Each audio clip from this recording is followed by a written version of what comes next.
This is the future. Since there is still no new content right now in Warframe, let me give you something that you will enjoy and take you back into memory lane with one of the most brutal, overpowered, broken, and absolutely ridiculous setup ever created in Warframe. No, I'm not talking about the AoE nuke meta here. I am talking about a setup that even deems all Warframes useless. If you have this, then you can brag that you achieve the highest level of being a Warframe player. Well, I'm just exaggerating, as there is no such word as a pro Warframe player. It just makes the game super easy that out of 100% of the player base, almost 99% will use this to make the grind a bit easier. But that is the nuke meta squad leader? Yes, it is, but it's nothing compared to the setup I'll be showing later. Also, the nuke meta has its weakness. In the past, players don't spam this because of the self-damage, and Digital Extremes are planning to implement it in the future again. Now, I would like to know your opinion in the comment box below about self-damage coming back in Warframe, but like I have said, this is not a video about AoE nuke, as it may be the meta right now, but it's not the most powerful meta that has ever been created in the game. Now, I like you to watch a very old Warframe clip that showcases this powerful combo. I know many new players would not understand what is happening, so I will explain it later.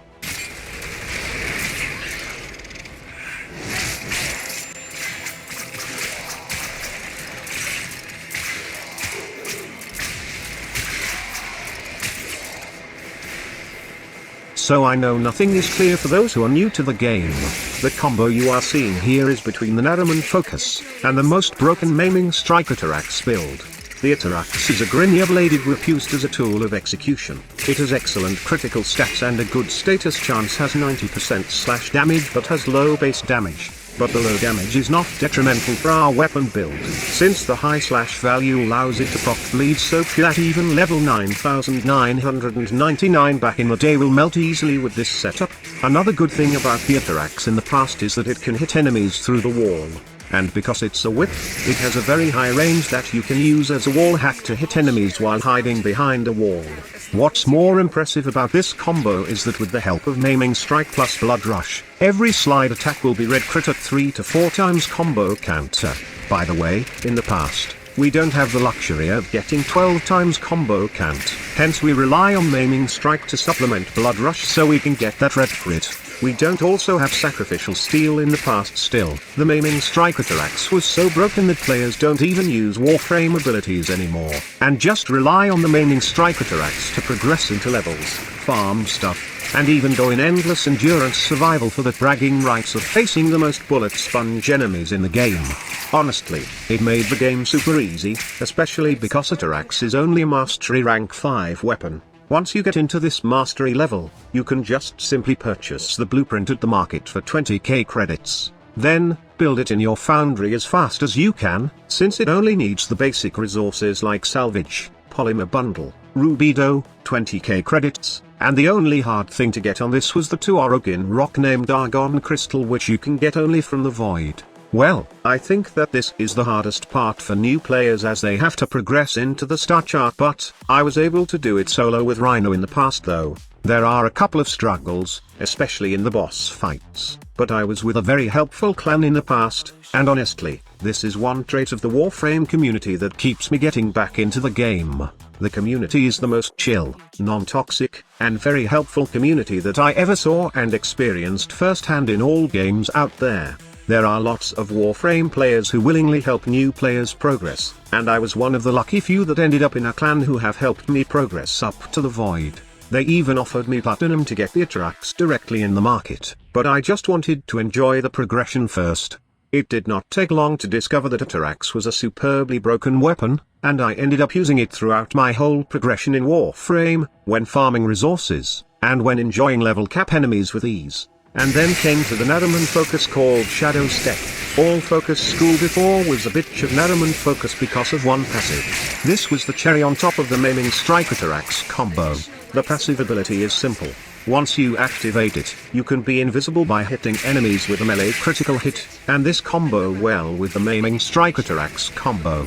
Each hit of the red crit Atterax will give you invisibility, no drawbacks, and permanent invisibility on any frame, any scenario, as long as you use a decent crit weapon. This was an insult to the player base and many requested to buff the other focus groups, but nerf Naramon as well. Being able to do these things makes so many other factors of the game worthless, and trivializes all the time. Platformer, and other resources required. It's boring, and atrocious. It made every other melee ability, arcane, and aspect of the game 100% useless. Valkyrie invulnerability? Who cares? Warframes with invisibility? Why even use that when you can have infinite invisibility? Arcane trickery? Obsolete. Nullifiers? Don't matter since the invisibility won't break when you sit in a nullifier bubble. You can even chill inside the bubble while being invisible. Non-crit melee but with a godly status chance? Why bother even bringing a melee at that point? Endurance runs of survival for hours. You can do that with your eyes closed and just spamming Atterax. It was an incredibly poor design, and honestly, I was glad that it got nerfed to the ground. The focus system is more balanced right now, and I can say that there are aspects of each focus school that give them the edge over other focus schools when it comes to different mission types. So how's the mod, the weapon, and the focus right now? Well, Maiming Strike got a pretty significant nerf. During the Old Blood update, Digital Extremes changed Maiming Strike from an additive buff to a stacking buff, but base functionality increased from 90% to 150%. The shadow step from the Naramon focus is now gone, and the focus school itself got some pretty decent utility now, especially if you want to set up a melee-oriented build for your Warframes. How about the weapon? Sad to say the Atterax is nowhere near as powerful as the Maiming Atterax meta. Without the additive bonus coming from the Maiming Strike, the Atterax is now slow in terms of kill speed. You can go with a different setup, and even a different stance to use it as a normal fast attack melee weapon, but still, it doesn't have the same kill speed as the old Maiming Strike Atterax. It's now nerfed to the ground, and one of those forgotten weapons in Warframe. I know there are several meta that was so broken in Warframe, but this was one of those that lasted for so long, just like the Chroma meta, and even the AoE nuke meta. Then suddenly, Digital Extremes announced that it was too powerful. Maybe you need to really test your stuff DE before letting us enjoy it in Warframe. Thank you so much for watching. Squad Leader, signing off.